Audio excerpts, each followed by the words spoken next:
네, 안녕하세요. 네, 고난주간 화요일입니다. 화요일 날에 예수님께서는 유대 교권주의자들과 충돌하셨습니다. 이것은 대단히 중요한 장면인데요. 왜 그런가 하니 예수님께서는 지금까지 아주 직접적인 그 대면과 갈등은 피하려고 해오셨거든요. 그렇지만 지금 이 순간에는 최종적이면서도 돌이킬 수 없는, 피할 수 없는, 그러나 아주 예수님께서 유대 종교에 대해서 어떻게 생각하는지 아주 극명하게 자기의 견해를 밝히면서 지혜롭게 그들의 질문에 답하시는 장면을 볼 수가 있습니다.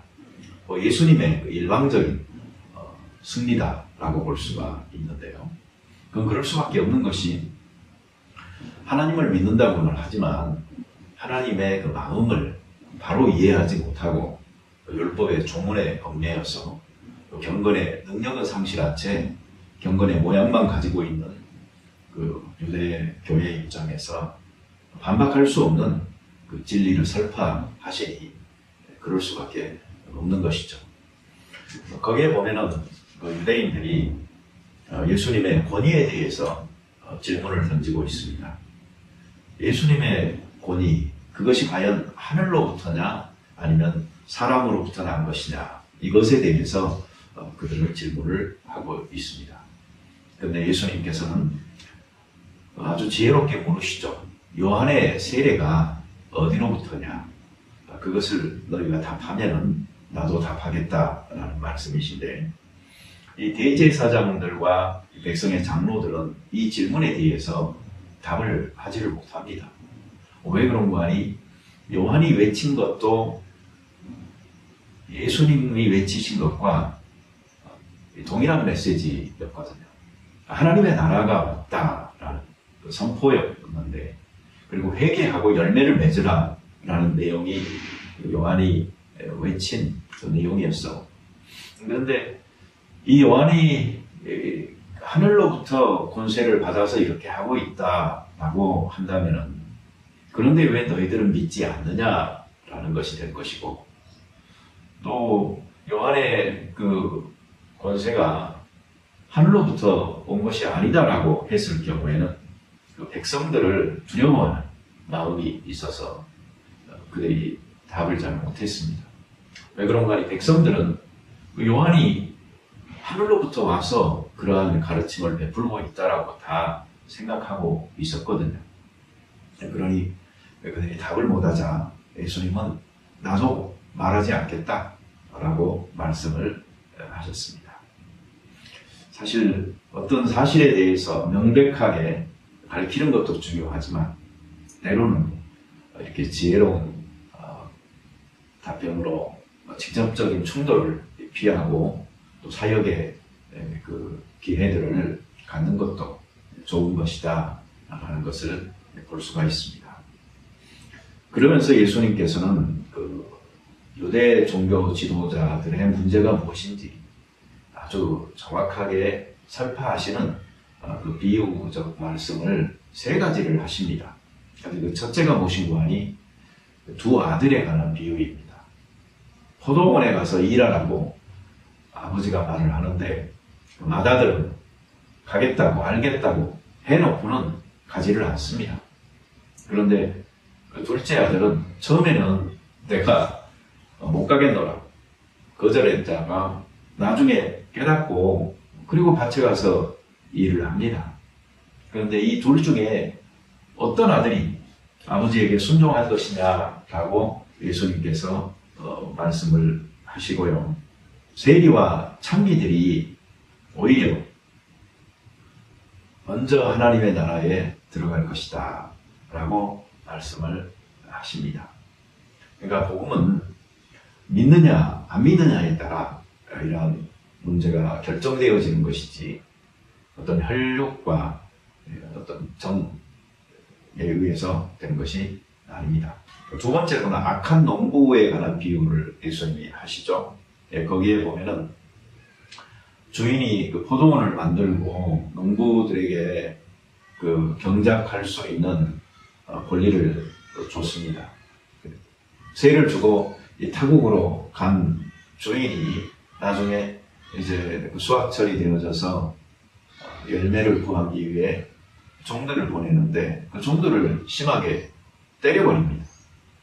그래서 더 많은 종들을 보내지만 그들 역시도 그렇게 해버립니다.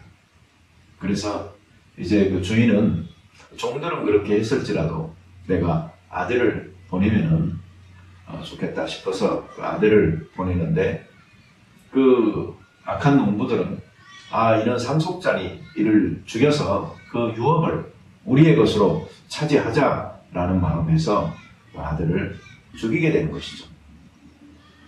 그러니 그 포도원 주인이 왔을 때는 그들을 능멸하고 그리고 그 포도원을 다른 사람들에게 맡기지 않겠느냐 하는 말씀을 예수님이 하십니다. 결국은 유대인들이 선지자들의 말을 무시하고 받아들이지 않는 거죠. 회개하지 않으니 아들을 보냈는데 그 아들을 마저도 그렇게 죽이니 어떡하겠느냐라고 말씀을 하시면서 오히려 그 세리와 창기들이 먼저 하나님의 나라에 들어갈 것이다 라고 이야기를 하십니다. 유대 사회에 있어서 어떻게 보면은 지옥에 가기로 아예 애양이 되어진 사람처럼 취급되던 사람들이 이 창기와 세리였어요. 그런데 그들이 바로 하나님의 나라에 먼저 들어갈 것이다 라고 말씀을 하신 겁니다. 세 번째 비유는 혼인잔치에 관한 비유입니다. 이 혼인잔치는 왕이 이제 혼인잔치를 베풀었어요. 그 아들을 위해서. 그리고 종들을 보내서 잔치에 오라고 초청을 합니다. 그러나 그들은 오지 않습니다.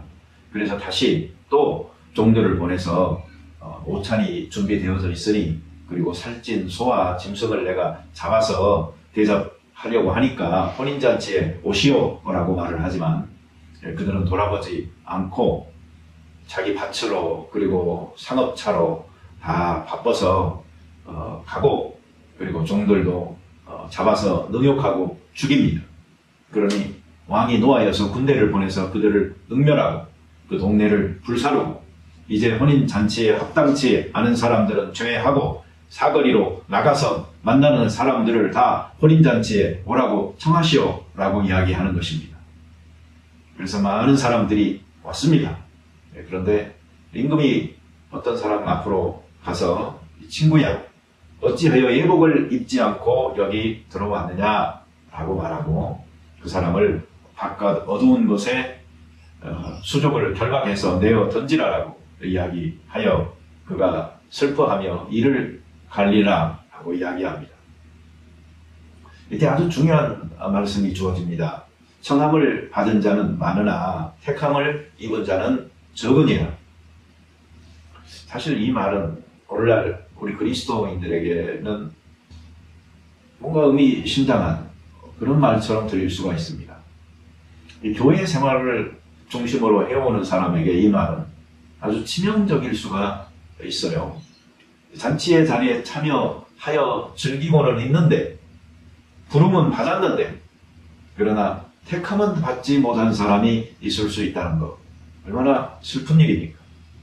예복을 입지 않았다는 것은 잔치에 와 있기는 하지만 예수 그리스도의 피로 옷 입지 아니한 사람을 말하는 것이니 정말 예수에 관한 믿음을 갖지 않고서 이 신앙생활을 교회 생활로 바꿔서 하고 있는 사람이 있다면 충분한 경고의 말씀도 되는 것입니다. 여러분, 청함을 받을 수는 있습니다. 그러나 택함을 받은 자가 되어져야 하나님의 나라에 들어갈 수가 있는 것입니다. 어떤 자격을 문제 삼지 않습니다. 믿음입니다. 예수 그리스도의 십자가의 죽음과 부활의 사건을 나를 위한 개인적인 희생으로 받아들일 적. 그래서 내가 죄인이라는 사실을 고백하고 우리가 하나님의 자녀라는 것을 만방에 선포하고 증언하는 셈이 되는 것이죠. 그리고 이제 납세 문제로 인하여서 또 질문을 던지죠. 그들의 질문이 참으로 간사합니다. 가이사에게 세를 바치는 것이 옳습니까? 옳지 않습니까? 하는 질문이었죠. 예수님께서는 너무 지혜롭게 이 순간을 넘어가시죠. 동전 하나를 가져오라 라고 하셔서 그 동전에 새겨져 있는 황제의 형상이 누구의 것이냐라고 묻고 그것이 가이사의 것이니 가이사의 것은 가이사에게 하나님의 것은 하나님께 돌리라 라고 말씀하십니다. 여기에서 사실 이 종교와 정치의 구분을 말씀하셨다라고 해석하기도 하지만 이런 부분에 정말 매료되는 것입니다. 예수님이 어떤 분이냐 하는 것을 아주 단면적이지만 효과적으로 알려주시는 그러한 장면입니다. 우리 믿는 사람들이 나라에 대해서 해야 될 의무들을 다 하는 것도 예수님께서 가르쳐 주신 바입니다. 그것을 하나님의 나라의 백성이라고 해서 세상 나라에 대한 책임이나 또 의무를 갖고 있지 않는 게 아닙니다. 할 것은 하면서 해야 되죠. 사도 바울도 임금들과 이 권세 잡은 자들을 위해서 기도하라라고 말씀을 하셨는데 그 이유가 그들도 하나님이 허락하셨으니 그렇게 하는 것이고 또 그렇게 함으로 우리가 이 편안한 생활을 할 수 있다라고 말씀을 하셨어요. 그리고 이 부활 문제에 관해서 이거는 이제 사두개인들이 질문을 한 겁니다. 왜 그런가 하니 바리새인들은 부활을 믿었어요. 내세도 믿었어요. 그렇지만 사두개인들은 부활도 내세도 믿지 않는 사람들이었습니다. 그러니 그들에게 있어서는 이 부활에 관해서 아주 올무가 있는 이 꼬인 질문을 예수님에게 던지면서 예수님이 걸려들기를 바란 거죠. 그래서 던지는 질문이 무엇인고 하니 7 형제가 있었습니다. 그렇지만 그 맏아들이 아이를 낳지 못하고 죽었습니다.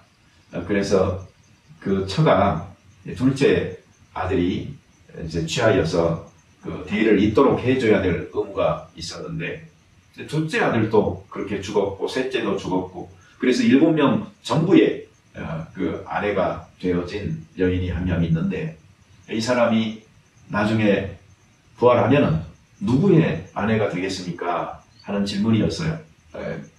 정말 정교한 질문이죠. 그런데 예수님께서는 그렇게 말씀하십니다.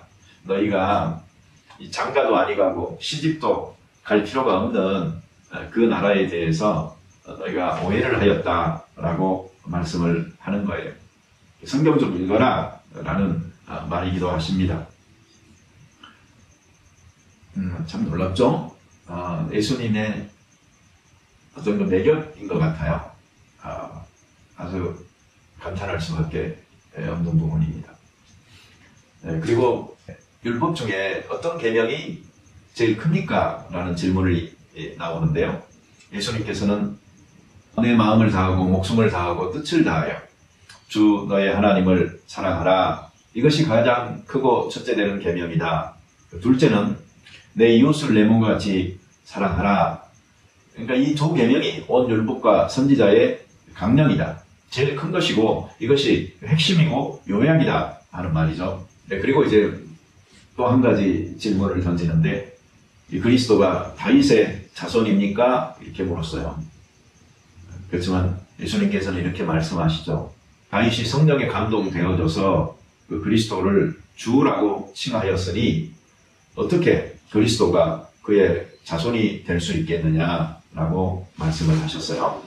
그래서 또 그들은 감히 다시 묻는 자가 없었다라고 이야기합니다. 그리고 예수님께서는 이 바리새인들에 대해서 엄청나게 나쁜 말씀들을 쏟아 놓으세요. 그들의 교훈에 대해서도 조심하라고 경계하라고 가르치실 뿐만 아니고 그리고 그 바리새인들이 다들 여러 가지 화에 대해서 말씀을 하시는데 참 대단한 이야기입니다. 이것이 얼마나 이 종교인들의 죄가 클 것인지 그 심판이 얼마나 엄할 것인지에 대해서 또한 경고해주는 말씀이기도 합니다. 우리들이 조심해야 해야 됩니다. 아는 척하고 깝죽대면서 자기 영혼의 문제에 대해서 소홀히 해서는 결코 안 되는 것입니다. 그리고 이 11조에 관한 질문도 나오고요. 그래서 예수님께서는 이것도 행하고 저것도 행하라라고 말씀을 하셨어요. 그래서 11조 하는 것도 하고, 그리고 의와 인과 신 이것도 행하라라고 말씀을 하셨습니다. 어떤 것 하나에 집중하여서 하나님에 대한 의무를 소홀히 하는 것, 이것은 잘못된 것입니다. 그 예루살렘에 대한 예수님의 아주 개탄스러운 표현이 나오는데요. 거기에 보면은 선지자들을 죽이고 넋에 파송한 자들을 돌로 치는 자여, 암탉이 그 새끼를 날개 아래 모음 같이 내가 내 자녀를 모으려 한 일이 몇 번이냐. 그러나 너희가 원치 아니하였도다. 오라 너희 집이 황폐하여 버림바 되리라. 내가 너희에게 이르노니 이제부터 너희는 찬송하리로다. 주의 이름으로 오시는 이여 할 때까지 나를 보지 못하리라 하시니라. 유대 교권주의자들, 바리새인과 사두개인으로 대표되는 사람들이죠. 결국 이 사람들이 당시에 그 중요한 직책들은 다 맡고 있었으니까 성전 안에서 활개치면서 살던 사람들이다, 이렇게 볼 수가 있습니다. 오늘날로 본다면 교회의 성직자나 또 중직자나 이런 사람들이라고 볼 수 있겠죠. 우리가 그 역할을 물론 동일하지는 않습니다만 종교인으로 종교 생활을 하다 보면은 결국은 같은 위험에 노출될 수 있다는 것을 알고 참 신앙으로 날마다 우리 스스로를 채찍질해야 되겠습니다. 그래서 사도 바울은 내가 전한 후에 버림바 되지 않기 위해서 내가 날마다 죽노라 라고 말했던 것처럼 자기를 채찍질하지 않으면, 스스로가 하지 않으면 안 되는 그 위치가 신앙적으로 더 본을 보여야 될 사람들이다 하는 것을 꼭 명심하십시다. 믿어보니 너무 익숙해졌고 익숙하니 쉽게 할 수 있고 또 그 정도는 해오던 것이니까 하는 마음으로 이 참신함을 잊어버리면 안 됩니다. 마지막 날에 받을 심판이 크다 하는 것을 늘 명심하여서 우리가 살아가야지 예수 그리스도가 지금 바리새인들이나 사두개인들에게 주는 경고로부터 자유롭게 될 것입니다. 그런데 이런 슬픈 일들이 오늘날 교회 안에서도 많이 일어나고 있다는 거 우리 다 알지 않습니까? 사실 멀리 갈 것도 없이 나를 보고 너를 봐도 금방 알 수 있는 일이 이런 거 아닙니까? 그러니 우리 예수님의 이 말씀이 그냥 오래전에 유대 종교의 지도자들에게 줬던 말이다 이렇게 끝낼 것이 아니고 우리에게 주는 말씀이다 이렇게 받아서 우리들 신앙생활이 하나님 앞에서 날마다 생동력 있는 신앙으로 살아가는 귀한 계기가 되어졌으면 좋겠습니다. 얼마나 좋습니까? 이 사순절 마지막에 고난주간을 보내면서 그런 결단들 내리고 하나님 앞에 살기 정말 좋은 때 아닙니까? 우리 다 그런 일이 있도록 위해서 기도하십시다. 믿음이라는 것이 그렇습니다. 이게 어찌 보면은요, 믿기가 어렵지 한번 믿고 나면 믿는 것 자체는 너무 쉽습니다. 그런데 이제 그 다음부터 어려워지는 것이 믿는 것을 행하는 삶이 어려워져요. 여기에서 우리가 실패하지 말고 날마다 일취월장 하는 그런 귀한 삶으로 연결되어지기를 소망합니다.